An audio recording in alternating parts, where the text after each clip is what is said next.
Political party होने के बावजूद भी, इतने बड़े बुद्धिजीवी होने के बावजूद भी आज हमारे लोग तमाम यूनिवर्सिटी, तमाम एकेडमिया में बैठे हैं, उसके बावजूद भी हम लोग क्यों डिसिप्लिन नहीं हो पा रहे? नहीं, अगर कैडर में जाओगे तो फिर चंदा कौन उगाएगा? ये तो बसपा के नेता सारा पैसा उगाने में लगे रहते हैं पूरे। ये आप बसपा के नेताओं से और बहन जी को जाके बोलिए। मैं तो चाहूंगा बहन जी तक ये वाली बात पहुंचे कि जो लोग, बहन जी को पता नहीं है, जिन लोगों ने मूवमेंट को कमीशन बना दिया, उन लोगों से सावधान रहने की जरूरत है और ऐसे लोगों को पीछे करने की जरूरत है, वरना मूवमेंट नहीं बचेगा।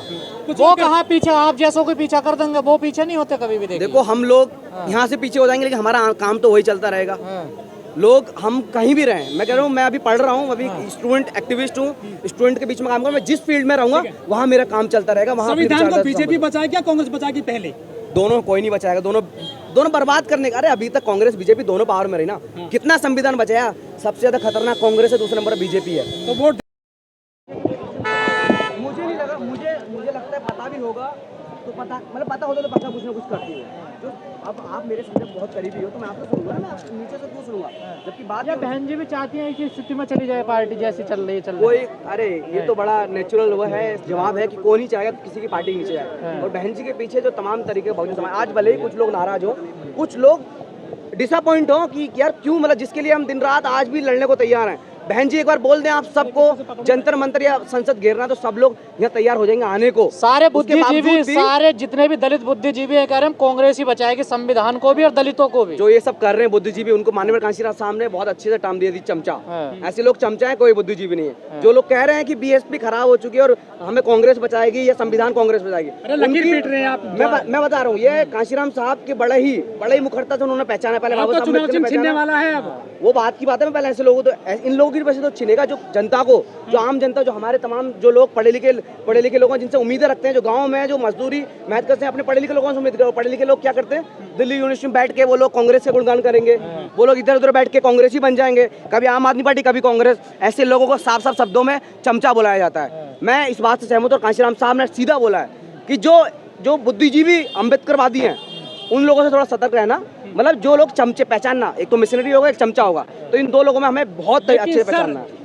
कांशीराम जी के जाने के बाद में लगातार बीएसपी हार रही है 2009 के बाद से। देखो कांशीराम साहब के जाने के बाद हो रही चीजें, मैं फिर से वही जवाब दूंगा जो बात हुई कि लोगों सेकंड लीडरशिप आज ठीक हो जाए। हम कहते हैं आज भी हमारे जैसे यूथ लोगों को आगे आने का मौका मिले। 21% दलित है हरियाणा में, कहाँ गए वोट? 21% हरियाणा में है, 33% पंजाब में है, जहाँ सबसे बेकार प्रदर्शन रहा। यूपी के अंदर जहाँ 4 बार सीएम रहे और तमाम तरीके के आंदोलन यूपी से निकले, उसके बावजूद भी ये आंदोलन रुका, ये वोट कन्वर्ट कराने में हम नाकाम रहे। इसकी सबसे बड़ी दिक्कत फिर से बोलूँगा सेकंड लीडरशिप। क्या आपको लगता है नहीं कि आज बसपा में जो कैडर होने चाहिए था उसकी कमी है? बिल्कुल, कैडर की सबसे ज्यादा कमी है। अगर एक आइडियोलॉजिकल लोग चलेंगे ना, वो पर्सनल महत्वाकांक्षा को पीछे रखते हुए पॉलिटिकल महत्वाकांक्षा पर ज्यादा ध्यान देंगे। और हम वही चाहते हैं कि कम से कम जब आंदोलन में आए हो तुम लोग, एक बार सुनिएगा, तो अपनी पर्सनल महत्वाकांक्षा को पीछे रखिए और ईमानदारी से पढ़ते लिखते हुए आंदोलन काम करिए। जैसे अभी साथ इन्होंने बोला कि कैडर ट्रेनिंग जो सबसे इंपॉर्टेंट किसी पॉलिटिकल पार्टी के लिए होता है। आप आरएसएस को देख लीजिए, सुबह 6 बजे लाठी लेके पार्कों में पहुंच जाते हैं ना, तो हम लोग क्यों नहीं कर पा रहे वो सारे काम? इतनी बड़ी पॉलिटिकल पार्टी होने के बावजूद भी, इतने बड़े बुद्धिजीवी होने के बावजूद भी आज हमारे लोग तमाम यूनिवर्सिटी, तमाम एकेडमिया में बैठे हैं, उसके बावजूद भी हम लोग क्यों डिसिप्लिन नहीं हो पा रहे? नहीं, अगर कैडर में जाओगे तो फिर चंदा कौन उगाएगा? ये तो बसपा के नेता सारा पैसा उगाने में लगे रहते हैं पूरे। ये आप बसपा के नेताओं से और बहन जी को जाके बोलिए। मैं तो चाहूंगा बहन जी तक ये वाली बात पहुंचे कि जो लोग, बहन जी को पता नहीं है, जिन लोगों ने मूवमेंट को कमीशन बना दिया, उन लोगों से सावधान रहने की जरूरत है और ऐसे लोगों को पीछे करने की जरूरत है, वरना मूवमेंट नहीं बचेगा। वो कहाँ पीछे, आप जैसों को पीछा कर देंगे, वो पीछे नहीं होते कभी भी। देखो हम लोग यहाँ से पीछे हो जाएंगे, लेकिन हमारा काम तो वही चलता रहेगा। लोग हम कहीं भी रहें, मैं कह रहा हूँ, मैं अभी पढ़ रहा हूँ, अभी स्टूडेंट एक्टिविस्ट हूँ, स्टूडेंट के बीच में काम करूँ, मैं जिस फील्ड में रहूंगा वहाँ मेरा काम चलता रहेगा। वहाँ संविधान को बीजेपी बचाए क्या कांग्रेस बचाएगी? पहले दोनों, कोई नहीं बचाएगा, दोनों बर्बाद करने का। अरे अभी तक कांग्रेस बीजेपी दोनों पावर में रही ना, कितना संविधान बचाया? सबसे ज्यादा खतरनाक कांग्रेस है, दूसरे नंबर बीजेपी है। तो वोट देने दलित उनको हरियाणा में, उनसे बात करिए आप, क्योंकि दिक्कत ये है हमारे लोग काम नहीं करेंगे तो लोग कहीं तो वोट देंगे, गुमराह तो होंगे।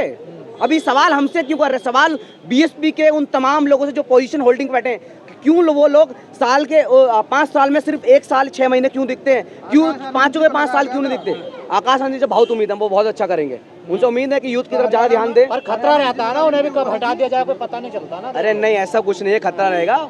वो तो पार्टी का मुद्दा है, पार्टी का लीडरशिप का तय करेगी कौन होगा, लेकिन आकाश आनंद में वो काबिल दिखती है मुझे। लेकिन यूपी में स्टूडेंट फिर से बढ़ गया, दलितों को बड़े पैमाने पर क्यों नहीं पहुंचते हैं बसपा वाले? उस हिसाब से? इसका देखो बड़ा, मुझे लग रहा है कि कैसा इसका बड़ा जवाब है? बीएसपी वाले ज़्यादा अच्छे दे पाएंगे। मैं पैदा बीएसपी में हुआ हूँ, मैं एक मूवमेंट का हूँ, मैं उसकी पार्टी का नहीं हूँ। मैं हमेशा बीएसपी के लिए जिंदा और मरेंगे, उसको ठीक करने का अंत तक काम करेंगे, हम वो लोग हैं। वो डाइवर्ट हो रहा है दलितों का उत्तर प्रदेश में, कहाँ जा रहा है ये? सपा पे, बसपा पे, ये बीजेपी में? ये सीधा सपा और कांग्रेस पे जा रहा है, और कुछ लोग जो नॉन जट वोट है वो उधर भी जा रहा है, बीजेपी की साइड भी जा रहा है। तो उनको फिर से कहूँगा, कार्डर ट्रेनिंग बताती है हमको क्या कैसे आइडियोलॉजिकल चीज़ें चलती हैं। कैडर सबसे इंपॉर्टेंट होता है। आप माननीय कांशीराम साहब का जो किताब है, जो कैडर ट्रेनिंग पढ़ोगे ना आप, उसमें देखिए कोई एक प्रोफेसर बैठा है, कोई मजदूर बैठा है, कोई बड़ा इंटेलेक्चुअल बैठा है, उन सबको एक भाषा में एक तरीके से पॉलिटिकल पार्टी अपनी आइडियोलॉजी का, अपने अम्बेडकरवादी विचारधारा पढ़ा रही होती है, वो सबको एक साथ समझ में आ रहा होता है। ना कोई ऊपर ना कोई नीचे, सबको औकात में रखने का काम माननीय कांशीराम साहब ने किया। लेकिन आपके साथ मुस्लिम बड़ी तादाद में नजर आता था, वो अब नजर नहीं आता, उसने दूरी क्यों बना ली आप लोगों से? देखो, इसको देखना होगा।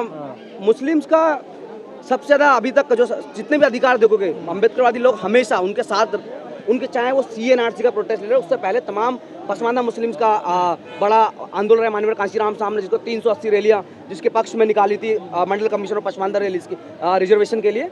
तो बड़ा अम्बेडकरवादियों ने बड़ा काम किया है उन लोगों ने हमारे साथ दिया है। आज पता नहीं क्या ऐसी चीज़ों को कांग्रेस की तरफ ज़्यादा डल रहे हैं, क्योंकि एक माहौल जो बना दिया है कांग्रेस का, एक रचा रचाया जो चीज़ है कि संविधान खतरे में है। अरे नहीं है खतरे में संविधान। जब तक इस देश का इंडिपेंडेंट अम्बेडकरवादी लोग जिंदा है, तब तक संविधान पे कोई आँच नहीं है। राहुल गांधी बचाएंगे संविधान? भाई बताया ना बहन जी ने, कल का लोंडा बचाएगा संविधान। ये बहन जी का बड़ा सवाल ये है कि लोग कहते हैं कि बसपा बी टीम बीजेपी की, ये सच्चाई है क्या? कैसे है? अरे वो तो आरोप लगाते हैं ना। अरे आरोप तो कुछ भी लगाएंगे, आरोप तो ये भी बोलेंगे कि तो आप RSS और बीजेपी। आप काउंटर क्यों नहीं करते? काउंटर सबसे ज्यादा और कौन करता है? आप देखिए, मीडिया में जाते हो आप लोग? मीडिया वाले जब हमको मिलते हैं हम जाते हैं और इस चीज का बोलते हैं। आपका प्रवक्ता नहीं जाता कि अगर बीजेपी और कांग्रेस, ये दोनों A और B पार्टी हैं, बीजेपी और कांग्रेस दोनों RSS की पार्टी हैं, दोनों में RSS के लोग हैं, दोनों ही बहुजन समाज को गुमराह करने की बात करें, दोनों ही मुसलमानों पर अटैक करवाने का काम करते हैं। दलित नेता तो जा रहे हैं कांग्रेस में, भग के जा रहे हैं, रातों रात सदस्यता ले रहे हैं। मैं कह रहा हूँ ना, उनको नेता बनना है ना, उनके अंदर पर्सनल महत्वाकांक्षा इतनी ज्यादा है कि वो समाज को नहीं देख रहे, और उनको मैं समाज का नेता नहीं बनूं, कांग्रेस ही होगा। राहुल गांधी मोची के पास जाते हैं, वो नाई के पास जाते हैं, आप कहाँ जाते हो? उसी मोची के बगल में देखिएगा BSP का झंडा टंग रहा था, आप ठीक से फोटो जूम करके देखिएगा, उसी मोची के पास। वो कितने ही लोगों के पास चले जाए, लेकिन जानते हैं, आम जनता है वो जानती है। आप ट्वीट करते हैं केवल? मैं ट्वीट नहीं, आपने बहुत कम देखा, मैं उस मैदान पर रहता हूँ जिस मैदान में हमारी लिमिट बहन है। जी तो करते हैं ट्वीट से चलेगी राजनीति दलितों की? हम तो कहते हैं, इस बात से फंसाओ मुझे। मैं तो कहता हूँ कि बहन जी से ये सवाल पूछे जाने चाहिए कि क्यों अभी भी आकाश आनंद जी क्यों उस आम जनता पर निकलते। देखो, एक बड़ा मूवमेंट यहाँ से एक जगह से निकला, मैं भीम आर्मी का नाम लेना चाहूँगा।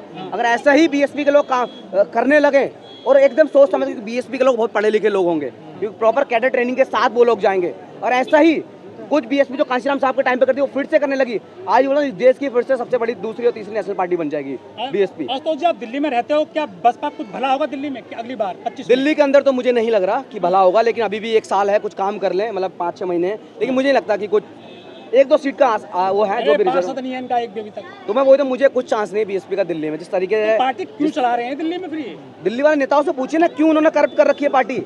मैं तो उन्होंने बार उनके अभी मुंह पे सवाल पूछा कि क्यों ऐसा क्यों कर रखा है। मैं नाम नहीं लेना चाहूँगा, मैं तो कहूँगा आप मुझे देखेंगे जरूर, आपके मीडिया के माध्यम जरूर देखते होंगे, दिल्ली के लीडर्स BSP के जरूर इस वीडियो के माध्यम से समझ आए कि अरे भाई काम अपनी छोड़िए, बहुत पैसा कमा चुके हैं आप, अब समाज के लिए उतर जाइए, वरना ऐसे लोगों को मैं बहन जी से रिक्वेस्ट करूंगा कि ऐसे लोगों को टिकट काटे। बहुत ईमानदार लोग हैं अभी भी जो लड़ने मरने के तैयार अपने समाज के लिए, एकदम बिल्कुल ईमानदारी के साथ अपना सब कुछ गवा के आज भी बहुजन समाज के लिए उस जंग को जो बाबा साहब अम्बेडकर ने और कांशीराम साहब ने शुरू की उसको लड़ने को तैयार है। चलिए ठीक है। धन्यवाद।